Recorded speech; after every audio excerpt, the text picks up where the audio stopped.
Estar endividado parece um beco sem saída, não é? Mas e se a solução não for apenas sair das dívidas, mas sim aprender a usá-las a nosso favor? Nesta análise, vamos mergulhar numa estrutura radical, inspirada nas ideias de Pablo Marçal, que promete mudar completamente a forma como olhamos para as nossas finanças. Vamos começar com uma pergunta que pode parecer um bocado estranha. Será que toda a dívida é má? E se em vez de ser um inimigo que temos de abater, a dívida pudesse, na verdade, ser uma ferramenta para construir o nosso futuro? Ora bem, a ideia central é esta. Existem dois tipos de dívida, completamente diferentes. De um lado, a dívida de consumo, aquela que nos prende a coisas que só perdem valor e que nos suga a energia. E do outro lado, temos a dívida de alavancagem, que faz o oposto, impulsiona-nos para a frente. Perceber esta diferença é mesmo o primeiro passo para dominar as finanças pessoais. Certo, vamos então mergulhar nisto. Secção 1. Os dois tipos de dívida. Para se ganhar no campo de batalha financeiro, primeiro é preciso conhecer o terreno e saberes distinguir muito bem os inimigos dos aliados. Olhem para estes números. 8 em cada 10 famílias estão endividadas. É um número brutal. Isto mostra que o problema não é só uma falha individual, é quase sistémico e está enraizado na falta de educação financeira. A maioria das pessoas cai na armadilha da dívida de consumo simplesmente porque nunca lhes mostraram que existe uma alternativa. Vamos simplificar aqui uma coisa que parece complicada. Juros. Em vez de pensar nisto em termos financeiros complexos, vamos pensar de forma mais simples possível. Juro é basicamente o aluguer que se paga pelo dinheiro. É o preço que pagamos por usar o dinheiro de outra pessoa durante um certo tempo. Simples. Esta citação é genial e revela o segredo por trás de muitas lojas. O negócio principal delas não é vender o eletrodoméstico, é vender o financiamento. O verdadeiro lucro vem dos juros que são pagos nas prestações, o que torna o produto muito, mas muito mais caro no final. E do outro lado da moeda, claro, temos a chamada dívida boa. É preciso pensar nela como um investimento. É o tipo de dívida que um país usa para construir infraestruturas ou que uma empresa usa para comprar uma máquina que vai produzir mais. O objetivo é sempre criar algo que gere valor suficiente para se pagar a si mesmo e, idealmente, ainda gerar lucro. Pronto, a teoria está percebida. Agora vamos à prática. Passo número 1. Estancar. Tal como num acidente, a primeira prioridade numa emergência financeira é aplicar um tourniquet para parar a hemorragia de dinheiro. E atenção, este ponto é absolutamente crucial. Numa crise financeira, o menor inimigo não é a falta de dinheiro em si, é o pânico que essa falta de dinheiro provoca.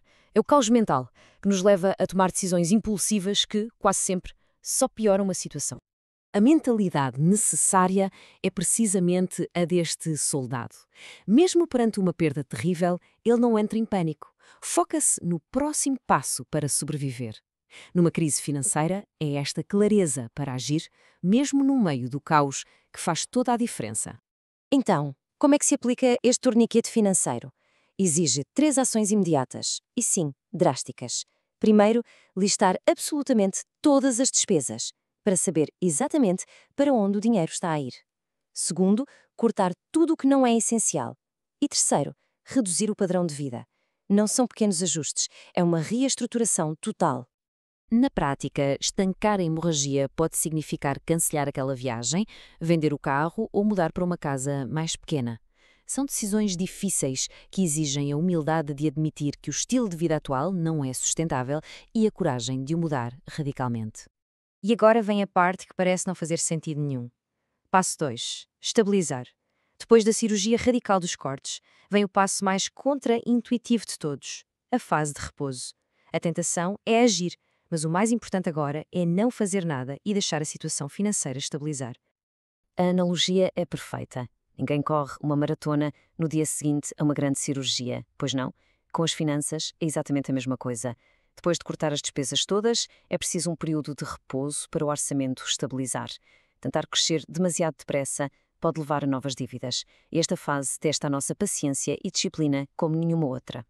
Certo, finanças estabilizadas. Agora sim, podemos começar a avançar. Passo 3. Criar tração. O objetivo aqui ainda não é um crescimento rápido, mas sim ganhar tração. Criar um movimento para a frente que seja pequeno, mas constante e, acima de tudo, sustentado. E para criar esta tração, existem basicamente 2 caminhos. O primeiro é potenciar a receita que já existe, talvez procurando um aumento ou melhorando o desempenho no trabalho. O segundo é criar novas fontes de receita, como um trabalho secundário, por exemplo. A chave é começar a construir ativamente uma base financeira mais sólida. E assim chegamos à fase final, à transformação total, Alavancagem. É aqui que a mentalidade muda completamente, de sobrevivência para crescimento. É um momento de aprender a usar a dívida boa como uma ferramenta para construir um novo começo.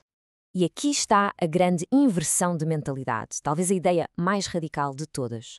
O objetivo final não é simplesmente viver sem dívidas. É tornar-se financeiramente inteligente ao ponto de conseguir usar a dívida de alavancagem como uma ferramenta poderosa para criar riqueza. Mas o que é que isto quer dizer, sacar do futuro? Bem, baseia-se na confiança na nossa própria trajetória. É como um estudante de medicina que contrai um empréstimo para os estudos. Está, na verdade, a usar o potencial do seu futuro salário como garantia para investir na sua educação hoje. A analogia do agricultor explica isto na perfeição. Ele vende a colheita que ainda nem existe, com um desconto, para conseguir comprar as sementes hoje.